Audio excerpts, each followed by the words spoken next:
கர்த்தரை துதியுங்கள், அவர் நல்லவர், அவர் கிருபை என்றும் உள்ளது, அவர் நேற்றும் என்றும் என்றும் மாறாதவர். சகோதரர்களின் காலை தியான வேளையிலே உங்களை சந்திப்பதில் நான் மிக்க மகிழ்ச்சி அடைகிறேன். இன்றைக்கு நம்மளுடைய சிந்தனைக்கு சங்கீதம் 99ஆம் சங்கீதம் 1வது வசனத்தை நாம் வாசிக்க தேவன் கடந்த நாட்களில் ஆண்டவர் உதவி செய்தார். 2வது வசனம் முதல் 5ஆம் வசனம் வரை இந்த 2 வாரங்களில் தேவன் நம்மளை அந்த வசனத்தை குறித்து தியானிக்க தேவன் உதவி செய்தார். இன்றைக்கு 6ஆம் வசனம் முதல் 9வது வசனம் வரை வாசித்து தியானிக்க இன்றைக்கு தேவன் நமக்கு கிருபை செய்வாராக. வசனம் வாசிப்போம். அவருடைய ஆசாரியரில் மோசேயும் ஆரோனும் அவர் நாமத்தை பற்றி கூப்பிடுகிற யாவர்களின் சாமுவேலும் கர்த்தரை நோக்கி கூப்பிட்டார்கள். அவர் அவர்களுக்கு மறு உத்தரவு அருளினார். மேகஸ்தம்பத்திலிருந்து அவர்களோடு பேசினார். அவர்கள் அவருடைய சாட்சி பிரமாணங்களையும் அவர் தங்களுக்கு கொடுத்த கட்டளைகளையும் கை கொண்டார்கள். எங்கள் தேவனாகிய கர்த்தாவே, நீர் அவர்களுக்கு மறு உத்தரவு அருளினீர். நீர் அவர்கள் கிரிகைகளின் மித்தம் நீதியை சரிகட்டின போதிலும் அவர்களுக்கு மன்னிக்கிற தேவனாய் இருக்கிறீர். நம்முடைய தேவனாய கர்த்தரை உயர்த்தி அவருடைய பரிசுத்த பர்வதத்துக்கு நேராக பணியுங்கள். நம்முடைய தேவனாய கர்த்தர் பரிசுத்தமுள்ளவர். தேவன் தாமே ஆசீர்வதித்து தருவாராக. இஸ்ரவேல் ஜனங்களை எகிப்திலிருந்து கானான் வரை அழைத்து செல்வதற்கு ஒரு லீடர் தேவை. அப்படிப்பட்ட லீடர் வேண்டுமென்றால் நல்ல ஆண்டவருக்கு கீழ்ப்படிந்து ஆண்டவருக்கு பயந்து வாழக்கூடிய ஒரு நபர் வேண்டும் என்று சொல்லி மோசேயை தேவன் தெரிந்து கொண்டார். மோசேயும் ஆரோனும் அந்த இஸ்ரவேல் ஜனங்களை அந்த வனாந்தரத்தில் நடத்தி கொண்டு வரும் பொழுது அந்த இஸ்ரவேல் ஜனங்களுக்கு தேவையானதை வழி நடத்த வேண்டும். அந்த வழி நடத்துவதற்கு இவர்கள் தேவனுடைய நெருக்கமாக இருந்து தேவனுக்கு பயந்து தேவனுடைய வார்த்தைகளை கேட்டு அதன்படி அவர்கள் இந்த இஸ்ரவேல் ஜனங்களை வழிநடத்தி கொண்டு வந்தார்கள். அதைத்தான் நாம் பார்க்குறோம். அவருடைய ஆசாரியரில் மோசேயும் ஆரோனும் அவர் நாமத்தை பற்றி கூப்பிடுகிறவர்களின் சாமுவேலும் கர்த்தரை நோக்கி கூப்பிட்டார்கள். அவர் அவர்களுக்கு மறு உத்தரவு கொடுத்தார். இந்த இஸ்ரவேல் ஜனங்களை வனாந்தரத்தில் நடத்தி கொண்டு வரும் பொழுது அவங்களுக்கு ஆலோசனை சொல்வதற்கு சரியான வழியில் வழிநடத்தி கொண்டு போவதற்கு இவர்கள் மோசேயும் ஆரோனும் ஆண்டவர் என்ன சொல்லுகிறாரோ அவர் வார்த்தைக்கு கீழ்ப்படியக்கூடியவர்களாக இருந்தார்கள். அவங்க ஆண்டவருடைய வார்த்தைக்கு கீழ்ப்படிந்து ஆண்டவர் சொல்லுகிறதை கேட்டு இந்த மோசேயும் ஆரோனும் அப்படியாக அந்த ஜனங்களை வழிநடத்தினார்கள். இவங்க எப்பெல்லாம் ஆண்டவரை நோக்கி கூப்பிட்டாங்க அவங்களுக்கு ஆண்டவர் மறு உத்தரவு கொடுத்தாரு என்று சொல்லி ஒரு சில வசனங்களை நான் இருப்பிடத்தை மட்டும் சொல்லி வருகிறேன்.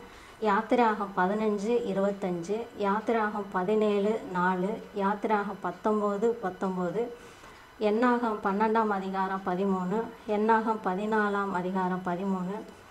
ஆரோனுடைய ஜெபத்துக்கு தேவன் பதில் கொடுக்கிறார். என்னாகம் 14:5ஆம் வசனம். அதே சாமுவேல் கூப்பிடும் பொழுது ஆண்டவர் மறு உத்தரவு கொடுக்கிறார். 1 சாமுவேல் 7ஆம் அதிகாரம் 9வது வசனம். அதே 1 சாமுவேல் 8ஆம் அதிகாரம் 21வது வசனம்.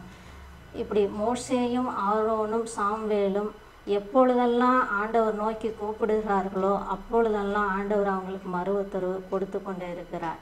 இந்த வனாந்தரத்தில் அவர்கள் நடத்தி கொண்டு வரும் பொழுது இந்த மோசேயை பார்த்து அங்கே உள்ள ஜனங்கள் இஸ்ரவேல் ஜனங்கள் முறுமுறுக்கிறாங்க. நாங்கள் வனாந்தரத்தில் சாப்பிடாம தண்ணி இல்லாமல் இருக்கிற எங்களுக்கு ஆகாரம் வேணும் என்று சொல்லி அவங்க முறுமுறுக்கும் பொழுது மோசே போய் ஆண்டவர்கிட்ட விண்ணப்பம் செய்யும் பொழுது ஆண்டவர் பரலோகத்திலிருந்து மன்னாவை கொடுக்குறார்.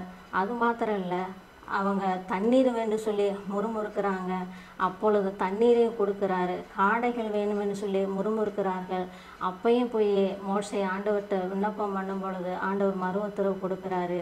இப்படியெல்லாம் ஆண்டவர் அவங்களுக்கு மறு உத்தரவு கொடுத்த அந்த வனாந்தரத்தில் நடத்தி கொண்டு வருகிறதை நாம் பார்க்குறோம். இந்த 7ஆம் வசனத்தில் மேகஸ்தம்பத்தில் இருந்து அவங்களோட இஸ்ரவேல் ஜனங்களோடு கூடயும் மோசே கூடயும் ஆரோனு கூடயும் ஆண்டவர் பேசக்கூடிய தேவனாக இருக்கிறார். அப்போது அவங்க பேசுகிற ஆண்டவருடைய பிரமாணங்களையும் சாட்சிகளையும் அவங்க கை கொண்டு நடக்கிறாங்க.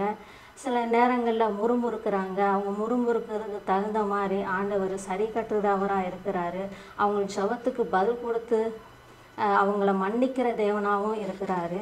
இந்த 8வது வசனத்தில் பார்க்குறோம், நம்முடைய தேவனாகிய கர்த்தரை உயர்த்தி அவருடைய பரிசுத்த பருவத்துக்கு நேராக பணியுங்கள். நம்முடைய தேவனாகிய கர்த்தர் பரிசுத்தம் உள்ளவர். நம்மளுடைய தேவன் எப்படிப்பட்டவர்? அவர் பரிசுத்தமுள்ள தேவனாக இருக்கிறார். நீதியை சரிகட்டுக்குரிய தேவனாக இருக்கிறார். நம்மளை நல்வழியில் நடப்பதற்கு சில நேரங்களில் நம்மளை தண்டிக்கக்கூடிய தேவனாக இருக்கிறாரு. நம்மளுடைய தேவன் எப்படிப்பட்ட தேவனுங்கிறத நாம் உணர்ந்து சிந்தித்து நாம் தியானிக்கணும். நம்ம அவருக்கு உண்மையாக சாட்சியாக வாழணும். அப்படி தான் மோசேயும் ஆரோனும் அந்த ஜனங்களை ஆண்டவருடைய கட்டளையும் ஆண்டவருடைய கட்டளையை கொண்டு வந்து அவங்களுக்கு சொல்லி அப்படியாக வழிநடத்தினாங்க. ஆண்டவர் பிள்ளைகள் வழிநடத்து வந்தாங்க.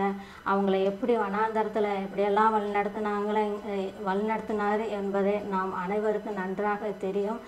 இன்றைக்கு நம்மளை கூட ஆண்டவர் அப்படியாக இந்த உலகத்தில் நம்மளை நடத்தி கொண்டு வருகிறார். அவர் நம்மளை பாதுகாத்து கொண்டு வருகிறார். இஸ்ரவேல் ஜனங்கள் பார்வோனுங்கிட்டையும் அந்த தப்பிக்கணும்னு சொல்லி வரும்பொழுது கடைசி கட்டத்தில் அந்த கடலை கூட 2ஆக பிளந்து அவங்களுக்கு வழி விடுகிற தேவனாக இருக்கிறார். அப்படியெல்லாம் பாதுகாத்து எதிரிகளுக்கு பாதுகாத்து வழிநடத்தக்கூடிய தேவனாக இருக்கிறார், ஆண்டவராக இருக்கிறார். இன்றைக்கு நமக்கு வர போராட்டங்கள், பிரச்சனைகள், பாடுகளையும் அப்படியாகத்தான் தேவன் நம்மளையும் பாதுகாத்து வழிநடத்தி கொண்டு வருகிறார். இப்படிப்பட்ட உன்னதமான தேவனை நாம் மறக்காமல் ஒவ்வொரு நாளும் தியானித்து அவருக்கு உண்மையாக சாட்சியாக வாழ்வோம். தேவன் தாமே உங்களையும் என்னை ஆசீர்வதிப்பாராக. ஆமென்.